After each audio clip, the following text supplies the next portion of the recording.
自从 F-22战机横空出世以来呢，其各项性能就一直遥遥领先世界各国，同时装备的 F-119发动机也因此备受瞩目。那么究竟是怎样一款强劲的心脏能让猛禽稳居5代机的王座？这款工业皇冠上的明珠究竟先进在哪里呢？今天大兵就来和各位聊一聊猛禽之心 F-119发动机。隐身、超音速巡航和超机动性是 F-22战机的3大标志性能力，其中呢后两者的成功都来源于它的动力心脏 F-119发动机。该发动机是普惠公司为20世纪90年代美国先进战术战斗机 F-22猛禽研制的小涵道比双转子加力式涡扇发动机。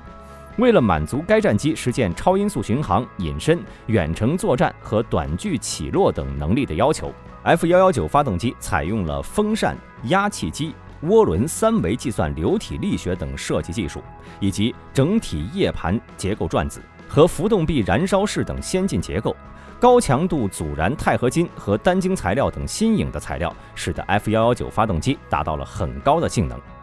F-119发动机在性能方面呢，具有高推重比、小涵道比、高涡轮进口温度和高节流比等特点，是5代战机发动机的典型代表，也是当今世界最先进的航空发动机之一。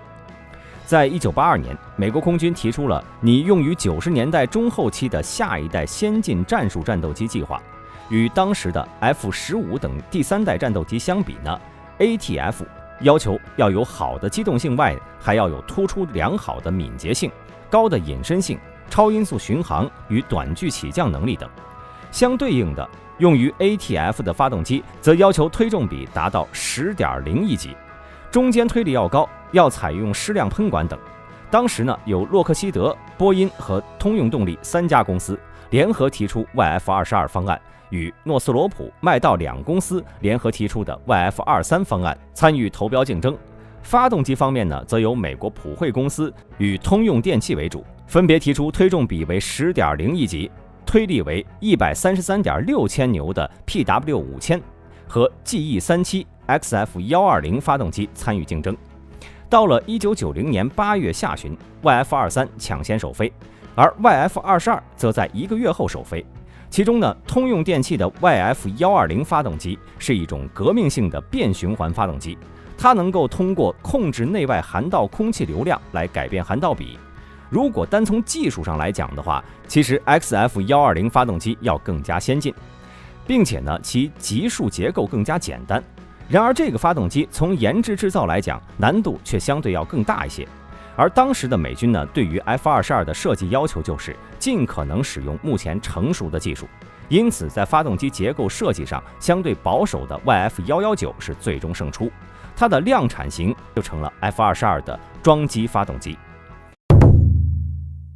该发动机由3级风扇、6级高压压气机、带气动喷嘴、浮闭式火焰筒的环形燃烧室、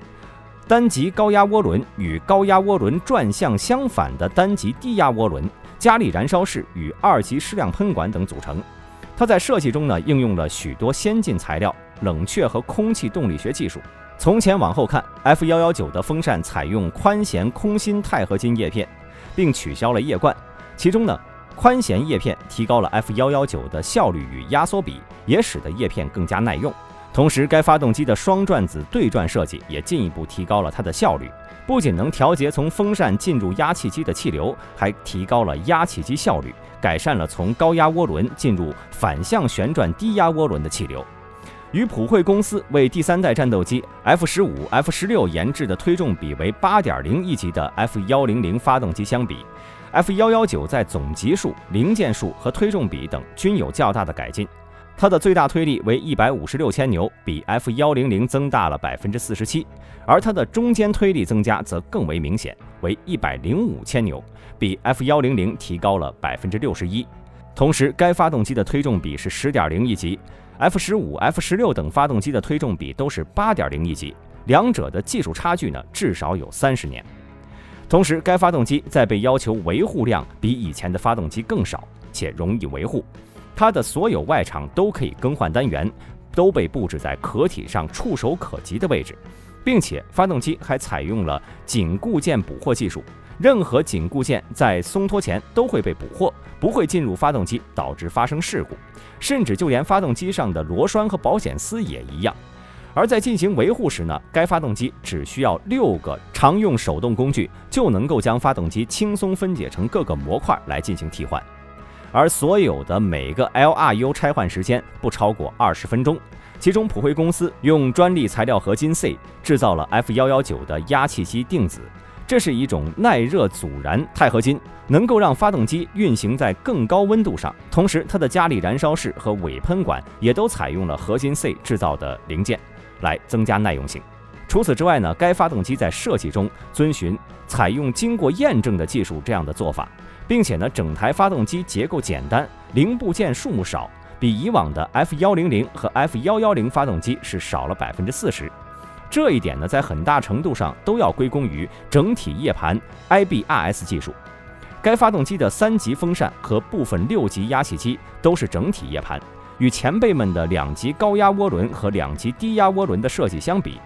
该发动机的高低压涡轮都各仅1级，零件数减少了1半，因此它也采用了一些以前发动机中未采用的设计，但它的可靠性呢却比 F100的要高。例如，与强调可靠性的 F100 PW220 发动机相比， F119的平均维修间隔时间增加了62%，而返修率和次数则减少了74%。而普惠公司自从在2000年年底交付了 F119， 到2012年12月停产时，已经生产了507台，它的大修间隔为4325个累计循环，相当于平均每10到15年做一次大修。该发动机最主要的最大优势就是推力大、推重比高，能为飞机提供短距离起降能力，并且不加力推力大，速度特性好，能够为飞机提供不加力超音速巡航的能力。因此，为了实现这2大优势， F119发动机设计方面呢，采用了高涡轮前温度、小涵道比设计战斗机发动机，从而尽可能的提高涡轮前温度。毕竟，提高涡轮前温度是提高发动机单位推力和推重比最有效的手段。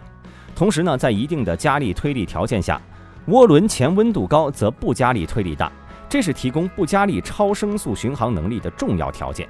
F119发动机的最高涡轮前温度超过了1900K， 与 F100相比，该温度提高了300K 左右，这基本接近材料及冷却技术的极限了。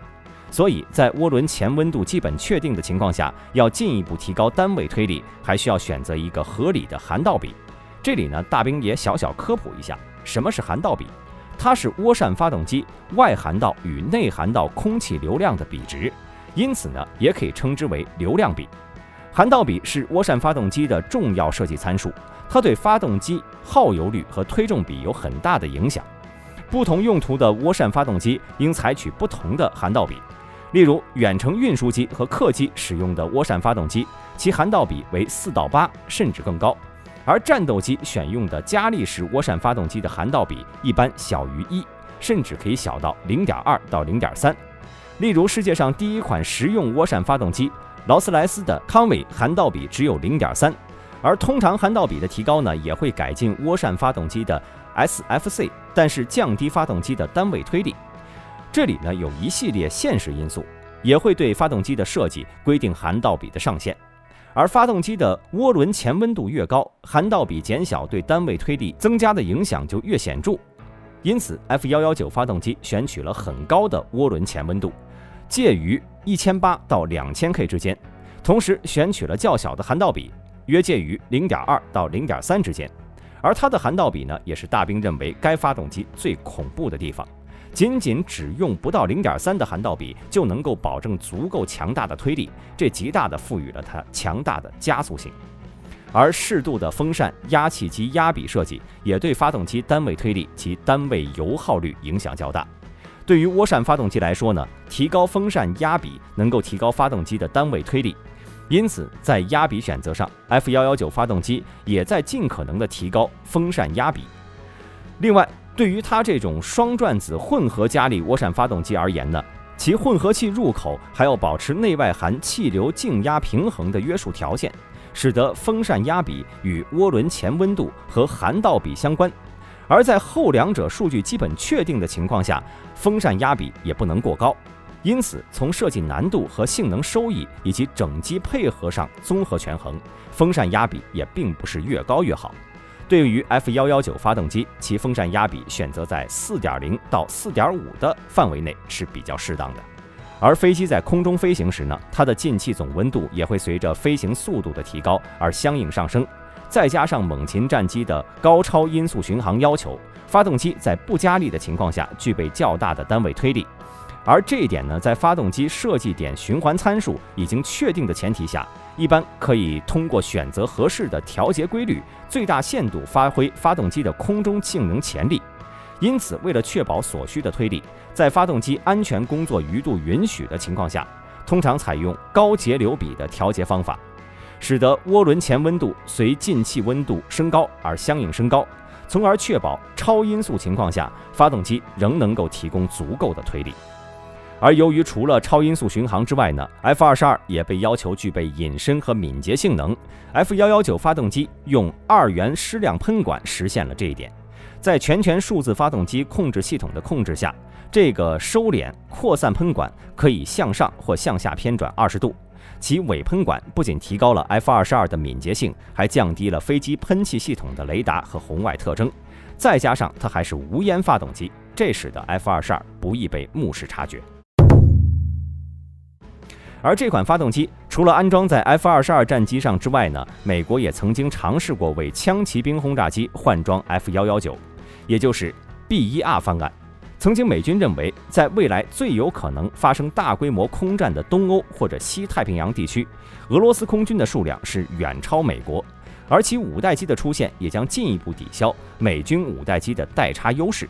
为此，美国国防部特地提出了一个空中五库机计划。该计划呢是将 B52 或者 B1B 一类的老平台改装为各类常规有效载荷发射平台，与作为前方感知节点的 F-22、F-35 战斗机协同作战。而这样的想法其实无论是在理论上还是在技术层面呢，都具备较高的可行性。